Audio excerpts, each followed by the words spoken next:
구독, 좋아요 눌러주세요. 가온 한 거예요? 응? 가온 안 한 거죠? 가온 보조 가온. 아, 이 옆에 시설이 없습니다. 자, 이거는 한라봉입니다. 한라봉.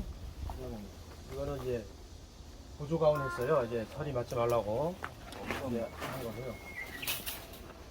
순을 저는 최대한 많이 내오려고 노력을 합니다. 이제 여름 전쟁 해야 되는데 내가 바빠서 보나 여름 전쟁을 못했어요. 이거는 어떻게 해서 이렇게 순이 이렇게 많이 나왔냐면 6월째 한번 나면 순을 한번 전부 순속기를 했어요. 순속기가 아니라 순 따기. 새순을 다 땄어요. 이거. 다 따가지고 순 났는데 귤귤나방이 이제 비가 한 이틀 오니까 방제를 못 하잖아요. 그래서 귤귤나방을 먹어버렸어. 그게 참 환장하겠습니다. 여름전장 해야 되는데 여름전장은 이렇게 크게 나오고 있으면 할 건데 지금 안 해가지고 여름전장을 지금 요즘 타입에 까느라고 바빠가지고 사람도 못 빌리니까 이거는 여름전장을 안 하고 갈까 지금 생각 중입니다. 왜냐면 미리 이렇게 순이 나와 있기 때문에. 그리고 여기서 나와도 가을순 나오면 가을순 나중에 저거 시키면 이거 많이 나오진 않겠죠. 열매가 풀딸. 이 정도면 큰 거야. 예. 그래서 밑에는 저는 이제 기본적으로 이제 밑에 냄새가 나죠. 이게 보카시를 뿌렸는데 이제 반려된 것 해가지고 불려가지고 또 했더니 지금 합니다. 그래서 개방됐기 때문에 뿌렸거든요. 유기질비를 뿌리고 이제 비를 뿌리고 점적으로는 아까처럼 이제 관비를 해가지고도 합니다. 이거 한지는 뿌린 지가 지금 한 일주일 넘었어요. 예. 그리고 저는 이제 이 풀을 가지고 막 저는 어릴 때 제추제 절대 안 합니다. 어릴 때. 왜냐면 좀 큰 다음에 합니다. 큰 다음에. 왜 그러냐면 저는 풀에 대해서 이제 나중에 여러분들 동영상 한번 찾아보면 뿌리 생성에 대한 아마 동영상이 있을 거예요. 유튜브도 나와 있는데 이 미생물을 중시하거든요. 뿌리 내에 있는 미생물, 마이코리자라고 V앱은 이런 성분이 좀 많고요. 뭐라고요? 마이코리자 마이코리자. 미생물이 있어요. 곰팡이 미생물이 있거든요. 그게 나무에 기생하면서 공생하면서 나무가 만들어진 광합성의 산물이 뿌리로 가서 남은 것들이 나오는 걸 먹고 옆에 있는 비료를 옮겨주는 그런 미생물입니다. 그게 인산도 막 갖다 주고 그래요. 그래서 저는 세군이 위에 형성은 많이 되더라고요. 저는 한번 초생 재배하는 것이 훨씬 좋고. 뿌리는 무조건 초생 재배가 좋습니다. 근데 초생 재배는 이게 예초를 못 하잖아요. 그래서 저는 어떻게 하나 이따 저기도 갖고 왔는데 차단 키웁니다.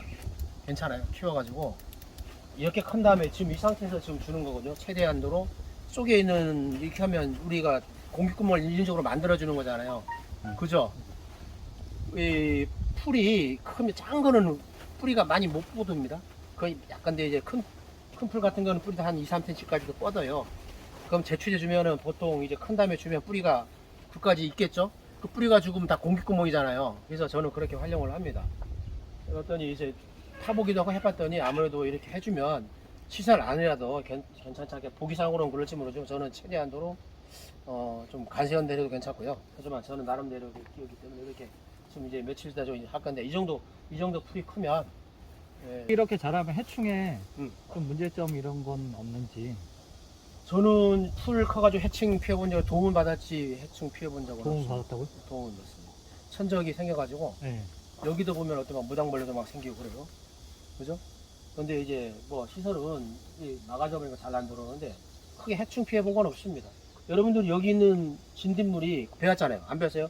풀에 있는 진딧물하고 귤에 있는 진딧물이 달라요. 달라. 이 풀에 있는 진딧물은 나무에 와서 가해 안 합니다. 총체 같은 거는. 제초제하면 올라가지 않습니까? 노지에서 좀 올라오는 경향이 보긴 봤었는데. 그런데 이제 뭐 청경재배 하면 이렇게 하는데 이 천적도 생기고요. 또 안에는 또 방제를 잘 하잖아요. 시설 안에서는 방제가 여러분 잘 하잖아요. 방제 다니까 하면서 다 이게 묻습니다. 걱정. 딱 피해보거나 그런 거 아무 염려가 없어요. 뭐 총체 걱정도 안 해봤고요 지금까지. 이런 밭에 채소 같은 거 심어서 그렇죠. 그런 진딧물은 나무에 옮겨가지고. 그렇죠. 그 지금 성질이 같은 진딧물도 있어요. 목화 진딧물 같은 경우는 나무도 가고 식물에도 있는 진딧물이에요. 목화 진딧물은 감귤나무에 있는 여름 백교 조팝나무하고 목화가 아니고 복숭아 혹진딧물. 목화 진딧물하고 조팝나무 진딧물은 감귤에 기생한다 그러잖아요. 그 다음에 복숭아 혹진딧물도 기생합니다. 근데 복숭아 혹진딧물은요 풀에도 기생하고 이렇게 채소에도 기생합니다. 그건 올라가. 근데 우리가 방지할 적에 이 나무 하다 보면 떨어져서 이런 데도 다 자동 방제가 돼요. 괜찮습니다. 저는 이거 폐충으로 피해 본 적도 없고요. 총체해가지고 피해 본 적도 한 번도 없습니다. 보조가온인데 몇 월에 보조가온 들어가시고 몇 도 설정해서 수확은 언제 보시는지. 이거는 3월 말에 수확한 거? 아니 발화가 돼요. 3월 말에. 받았어요. 발화가 시점이 오면 발화가 시점이 이제 날씨가 따뜻해가면 발화가 되고 그때부터 보조가온을 합니다. 네. 저 야간을 이제 7도로 설정하고 갑니다.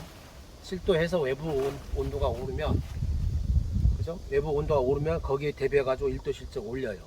그 보통 한 일주일에서 한 10일 간격에 1도씩 올립니다. 그리고 3월 말에 하면은 만약에 외부 온도가 5도다 그러면 한 7도 하면 2도 차 차이 나잖아요. 그러면 외부 오르는 만큼 편차줘가지고 합니다. 이렇게 했어요. 해서 쭉 하고요. 수확은 이게 하다 보면 이제 수확은 이제 1월달 수확이 되겠죠? 1월달. 최고 온도 한 15도 정도. 최고 이제 쫙 올려가지고요. 저는 이제 여기는 15도까지 올렸고 다른 데도 있어요. 지금 바빠서 거기 못 가요. 거기는 제가 거기는 가온을 하는 데거든요. 거기 나무도 더 커요 이거보다. 아주 근데 거기는 21도까지 올립니다. 야간 온도를. 거기는 가온에서 하면 그거는 21도 올려서 그건 12월 말 1월 초에 12월. 수확을 봅니다. 품종 뭐죠? 그거는 이제 저기 M16A. 여기요? 이거는 일반입니다. 이거는 그냥 일반이에요. 왜 일반을 보여드려야 여러분들이 지금 다 이제 M16A나 아니면은 뭐 사과나 비풍이나 다 개량되어 있잖아요. 근데 이게 그렇게 해야 돼 반드시. 이게는 오래 기질하다 보면요 다 바이러스가 걸립니다.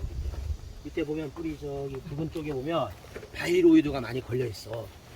근데 관리를 좀 잘하면 견디는데 관리를 잘못하면요 이파리도 작고 그렇습니다. 여기 보면 이렇게 보면 뿌리 보면 밑에 보면 다 거의 이게 다 걸려 있어. 이게 저 밑에 보면 저 벌려지는 거 있죠? 저기 다 바이로이드인데 이게 근데 바이러스 걸린 거 보면 이파리도 적습니다. 기형적으로 생기기도 하고 그렇거든요. 근데 이렇게 전체적으로 보면 괜찮게 이파리 넓기도 크고 그렇다라고 해서 바이러스가 염려가 됐기 때문에 품종은 다 했지만 기존에 이렇게 있는 혹시나 있는 것도 관리를 잘 하면 바이러스는 어느 정도 견딜 수 있겠다 그런 생각을 해봅니다. 이건 모르죠. 몇 번 해봐야겠죠. 근데 바이러스 걸리면요 수확은 떨어지니까 갱신하는 게 가장 좋습니다. 알라보면 이거 하늘로 보고 다 이렇게 숙성시키는 겁니까? 아니 이렇게 매달기 이제 사람들이 사는데 이제 쳐져야 됩니다. 원래 이렇게 서버리면요 안 좋아요. 이제 내 열매가 이제 커가면 이게 다 숙입니다. 이것도 열매가 커가면 다 숙게 돼요. 근데 매달기 하면 지금은 이렇게 단단해서 그렇죠. 이거 커가면 다 무게로 다 고개 숙입니다. 이것 때문에 안 내려갈 거. 아 이거는 더 이상 안 내려가죠. 이거 같은 건 내려가죠. 그죠? 이거는 최대한 잡아주는 거죠. 터지게 묶어달라고 해도 일하시는 네, 분들은 그게 안 이렇게 돼요. 원래는 수평에서 이렇게. 약간만 올라가끔 해주면 좋거든요. 근데 이제 그게 마음대로 안 돼. 이게 내 혼자 하면 되지만 네, 사람 빌려서 하면 사람은 서 있는 것. 더. 그거는 이제 할 수 없고. 저는 제일 중요시 여기는 건요. 저는 순을 최대한도로 많이 확보를 시키자. 여러분 배웠잖아요. 이 한라봉이든 무슨 시설 하게 되면은 8월 이후, 9월 이후에는 비료를 줍니까 안 줍니까 여러분? 거의 비료 안 주죠. 네. 비료를 주면 그 비료 주면 그때부터는 착색기가 들어가고 완숙이 들어가는 시기잖아요. 그때는 비료 주면 이제 뭐 가죽의 질겨지기나 색이 덜 나거나 이런 현상이 있기 때문에 저는 이제 기본적으로 8월 말까지만 비료를 줍니다. 그러면 이제 9월, 10월에 보면 순이 많이 확보되어 있는 거는 산도 잘 빠지고 당도 잘 오르고 잘 커지더라고. 후기 비대가 잘 되더라고. 그래서 저는 최대한도로 순을 많이 내오려고 노력을 합니다.